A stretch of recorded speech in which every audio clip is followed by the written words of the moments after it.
Stop. Look at yourself. Not your calendar, you. Tonight isn't for feeling proud or feeling sorry. It's for finding out which one you've actually earned. David Goggins built something he called the accountability mirror, not a place to admire yourself, a place to confront yourself. He wrote it straight. Sometimes I wussed out and had to deal with it at the accountability mirror. But facing that mirror, facing myself, motivated me to fight through uncomfortable experiences. And, as a result, I became tougher. So stand there. Not your Instagram highlight of today, the real one. Did you do the hard thing this morning? Or did you find a reason it could wait? Did you keep the word you gave yourself at sunrise? Or did the day talk you out of it by lunch? Goggins also said the honest version of this exercise isn't gentle. Tell the truth about the real reasons for your limitations, and you will turn that negativity, which is real, into jet fuel. Not the polite reason. The real one. You didn't skip the work because you were busy. You skipped it because it was uncomfortable and something easier was available. Say that sentence out loud if you have to. This isn't punishment. Goggins was explicit about where it leads. It came from personal accountability, which brought me self-respect. And self-respect will always light a way forward. The mirror doesn't exist to make you feel small.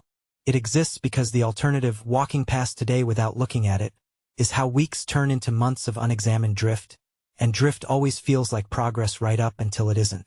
So take inventory, item by item. What did you say you'd do at sunrise that you actually did? What excuse showed up mid-afternoon? And did you believe it or did you catch it? Write the honest answer on a post-it if you have to. Goggins built his whole method on exactly that. Write all your insecurities, dreams, and goals on post-its and tag up your mirror. The point isn't the paper.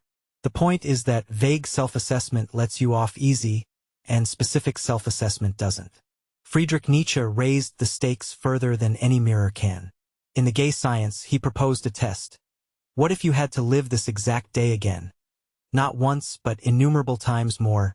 Every pain, every joy, every wasted hour in the same sequence. Forever? He asked. How well disposed would you have to become to yourself and to life to crave nothing more fervently than this ultimate eternal confirmation and seal? Ask it about today. Not about your life in the abstract, about the 24 hours that just happened. Would you sign up to live it again on a loop without edits? If the honest answer makes you flinch, you already know the account isn't settled. Jim Rohn named the choice in one line, and it holds regardless of how today went. We must all suffer from one of two pains, the pain of discipline or the pain of regret. The difference is discipline weighs ounces while regret weighs tons. Discipline costs you now in small daily weight. Regret costs you later, compounded at 3 a.m. years from now. You don't get to erase today, but you get to set tomorrow's price before you sleep. Decide it now while the mirror is still in front of you. Tomorrow the hard thing happens first, not last.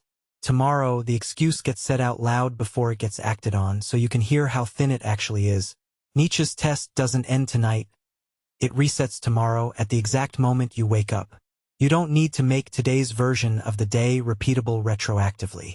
You need to make tomorrow's version worth the eternal return, starting from the first decision you make after the alarm.